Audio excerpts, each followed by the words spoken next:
अस्सलाम वालेकुम सर। मेरा ताल्लुक़ लाहौर से और मेरा सिलेक्शन रिक्रूटमेंट सेंटर भी लाहौर वाला था। मेरा इंटरव्यू तकरीबन 2-3 दिन पहले हुआ है और मेरा इंटरव्यू लाहौर के पहले बैचेस में से था। आई थिंक मेरा इंटरव्यू सबसे पहले लाहौर का जो बैच बना वो हमारा इंटरव्यू वाला बैच था।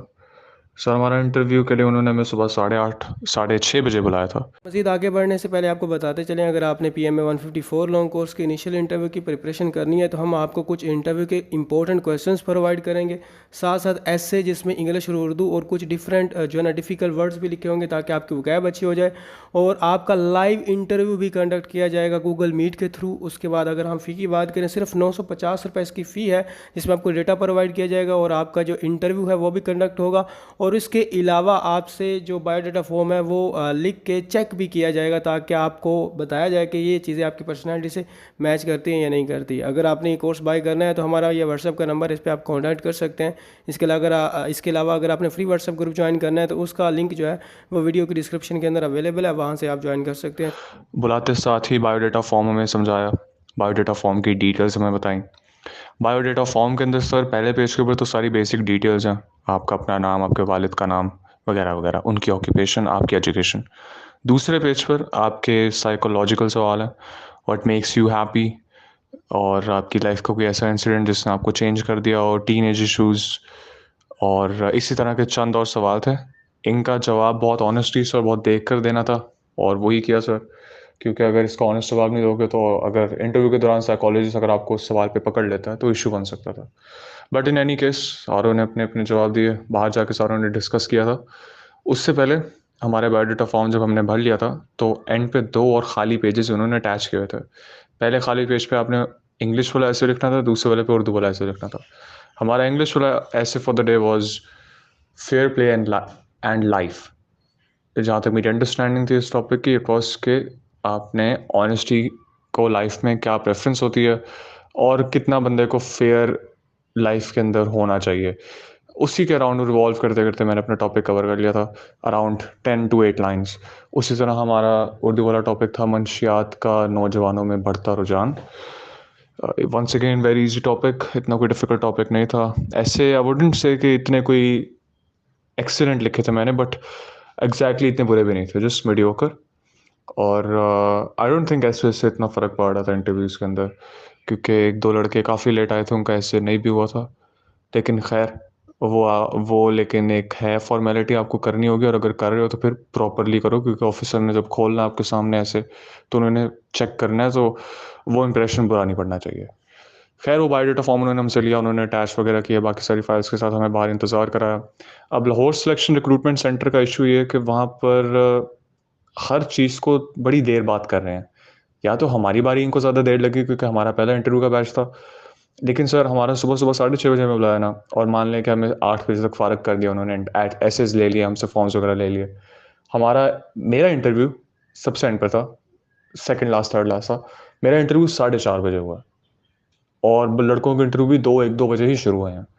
तो लाहौर सिलेक्शन रिक्रूटमेंट सेंटर का यही एक है कि अगर एक्सपीरियंस से बताऊँ सर आपको, तो वहाँ पे काफ़ी ज़्यादा देर लग रही है, फिजिकल में भी, इनिशियल में भी, वैसे भी, और इंटरव्यूज़ में भी।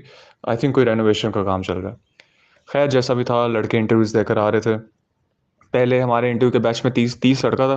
पहले 10 लड़कों का इंटरव्यू हुआ तो बाहर आके रिजल्ट अनाउंस कर दिया, तो 10 में से 7 लड़के उन्होंने कर दिए।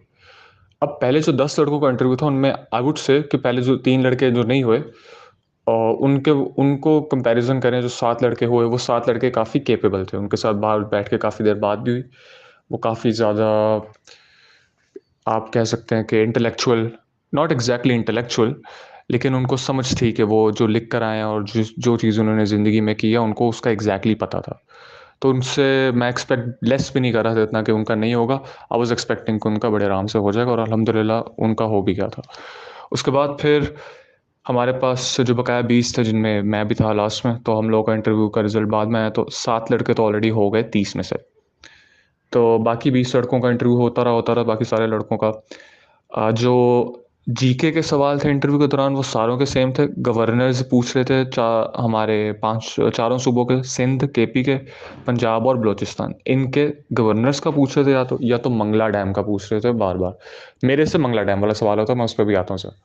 उसके बाद फिर हमारा इंटरव्यू होते होते, लड़कों के होते होते आगे आता रहा।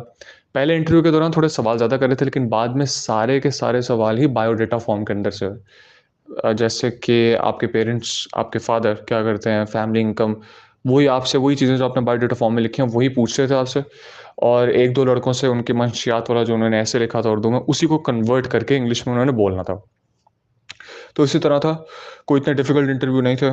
मेरी बारी जब आई तो उसके बाद मैंने अभी रूम के बाहर खड़ा था, बेल हुई, रूम के अंदर एंटर हुआ। अभी रूम के अंदर एंटर होके परमिशन के साथ एंटर हो रहा था तो उन्होंने मेरा ऊँचा सा नाम लिया, कर्नल ने। मैंने उनको कहा, जी सर, ये मेरा नाम है, yes sir, this is my name. तो आगे से मुझे कहते हैं कि हैव अ सीट जेंटलमैन। तो अभी मैं दरवाज़ा मुकम्मल तौर पे बंद भी नहीं किया था तो ऑलरेडी वो सवाल जवाब करना शुरू हो गए थे।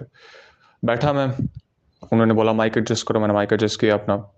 उसके बाद साइकोलॉजिस्ट मेरे लेफ्ट साइड पे बैठा हुआ था और जो मेरा लेफ्टिनेंट कर्नल था वो बिल्कुल सामने बैठे हुए थे। लेफ्टिनेंट कर्नल ने सवाल करना शुरू किया।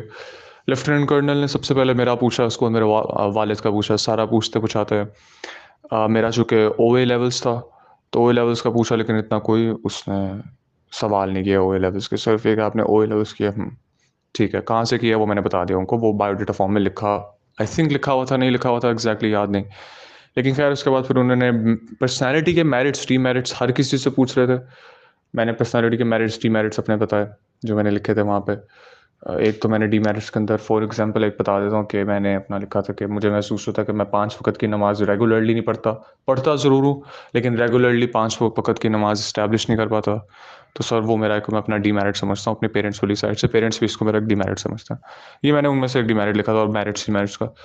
फिर मेरी हॉबीज़ के ऊपर आया, हॉबीज़ मैंने उनको बताई जो मैंने लिखी हुई थी वहाँ पे, जो मेरी एग्ज़ैक्ट हॉबीज़ थी मैंने वही बताई कि अगर उनके बारे में मेरे से सवाल भी होगा तो मैं उनका जवाब दे सकूँ। 3 हॉबीज़ थी, तीनों लिखनी थी। उसके बाद फिर लेफ्टिनेंट कर्नल ने बड़े सीधे-सीधे सवाल पूछे, ऑनेस्ट उसका हो गया अब सारा। फिर साइकोलॉजिस्ट ने सवाल पूछा। अब साइकोलॉजिस्ट के सवाल काफ़ी इंटरेस्टिंग थे। मैंने कहीं पे हॉबीज़ पे अपना म्यूज़िक म्यूज़िक का या म्यूज़िकल इंस्ट्रूमेंट का नहीं लिखा था। उसका पहला सवाल था मेरे से कि आप मुझे बताएँ कि आपका फ़ेवरेट म्यूज़िकल इंस्ट्रूमेंट कौन-सा है? और मेरे मुझे उस टाइम मेरे दिमाग में जो जवाब आया, अगर मान लें मैं अगर किसी म्यूज़िकल इंस्ट्रूमेंट का सोचता हूँ तो मेरे दिमाग में फ़ौरन गिटार आया। तो मैंने सर को बोल दिया, सर गिटार। साइकोलॉजिस्ट ने मेरे से पूछा, आपको बजाना आता है? मैंने कहा नहीं। कहते आपने कभी ज़िंदगी में बजाया है, कभी सीखने की कोशिश की है? मैंने कहा नहीं सर। फिर उसने ना पूछा थोड़ा ना असर्टिव टोन में कि आप कैसे कह सकते हो आपको गिटार पसंद है? मैंने कहा सर अगर आप मुझे एक ऑप्शन दें कि मैं अपनी लाइफ़ में कोई एक इंस्ट्रूमेंट सीख सकूँ, तो सर वो गिटार होगा। तो कहते ओके, ठीक है। उसके बाद फिर उसने मेरे से पूछा था कि आप उसके बाद मंगला डैम वाला एक सवाल लेफ्टिनेंट कर्नल ने पूछा था कि मंगला डैम कौन-सी रिवर पे बना हुआ है? मैंने बताया कि उनको झेलम रिवर पे बना हुआ है। उसके बाद फिर साइकोलॉजिस्ट ने यही सारे सवाल पूछे थे। साइकोलॉजिस्ट ने कोई इतने डिफ़िकल्ट सवाल नहीं पूछे। कोशिश की थी प्रेशर प्रेशर में डालने की। अब चूँकि मैं जल्दी-जल्दी जवाब दे रहा था तो उसने एंड पे मेरे से ज़रूर उसने मेरे से पूछा कि are you always on this roller coaster? तेज़ी से जवाब देना और इसी तरह करना। तो मैंने बिना हेसिटेट किए, मुझे उस टाइम जो समझ आई मैंने बोल दिया, सर समटाइम्स सर। स्माइल करते हुए थोड़ा-सा। उन्होंने बोला ओके ठीक है, आप जा सकते हैं, ऑल द बेस्ट कैंडिडेट। मैं उठा वहाँ से, मैं बाहर गया, मुझे कोई आइडिया नहीं था इंटरव्यू का क्या रिज़ल्ट हो सकता है। तो मैं बाहर जाके अपना वेट करने लग गया, दुआ करने लग गया। बाहर आए, जो वहाँ पे स्टाफ ने आके फिर बाहर आके अपना रिज़ल्ट अनाउंस किया। लड़कों को 2 हिस्सों में ग्रुप में डिवाइड कर दिया। एक तरफ उसने कर दिए थे 6 लड़के और एक तरफ उसने कर दिए थे 16 लड़के। नहीं, एक तरफ 6 लड़के, एक तरफ 14 लड़के, क्योंकि 20 लड़के पीछे रह गए थे। तो जो 6 लड़के थे, वो मैं उनमें था और जो 14 लड़के दूसरी तरफ। अब इनमें डिस्टिंक्शन मैं सर बता दूँ, जो जिन लड़कों ने कुर्ता शलवार ऊपर वेस्ट कोट वगैरह पहनी थी, इश्यू ये था कि उन लड़कों को उन्होंने, हालाँकि वो लड़के कैपेबल थे, लेकिन चूँकि ड्रेसिंग का भी आई थिंक था थोड़ा-सा, तो ड्रेसिंग के अंदर उन्होंने वो उन बेचारों का वहीं पर ही दूसरे वाले साइड पर हो गया। तो सर जो स्टाफ था उसने उस दूसरी ग्रुप की तरफ इशारा करके अभी नॉट रिकमेंड फॉर आईएसएसबी ही बोला था कि सर हम लोग, मेरे साथ मेरे जो दोस्त वगैरह खड़े थे, उन्होंने खुशी से उछलना शुरू हो गए। फिर हम ऊपर गए, अपना आईएसएसबी फॉर्म लिया और हमारा दिन का कंक्लूजन हो गया यहाँ पे सर। तो सर ये वाला एक्सपीरियंस था मेरा। और जो मैं बता सकता हूँ कि जो लड़के रिकमेंड नहीं हुए थे आईएसएसबी के लिए, उनमें यही था कि ईदर के वो लोगों की ड्रेसिंग का थोड़ा इशू था, या तो सर उन्होंने बायोडाटा फॉर्म में कुछ ऐसी बात लिखी थी जो वो उसको डिफेंड नहीं कर पाए, या हॉबीज़ को 2 लिख कर आगे 3 हॉबीज़ की जगह थी उनको पूरा नहीं लिखा था, जो मेरे एक जानने वाले ने गलती की थी। तो सर यही एक्सपीरियंस था हमारे इंटरव्यू का। लाहौर सेंटर के अंदर कोई इतना डिफ़िकल्ट इंटरव्यू नहीं था, कोई आउट ऑफ नोवेयर सवाल नहीं पूछे। सारे के सारे सवाल बायोडाटा फॉर्म से ही उन्होंने पूछे थे सर।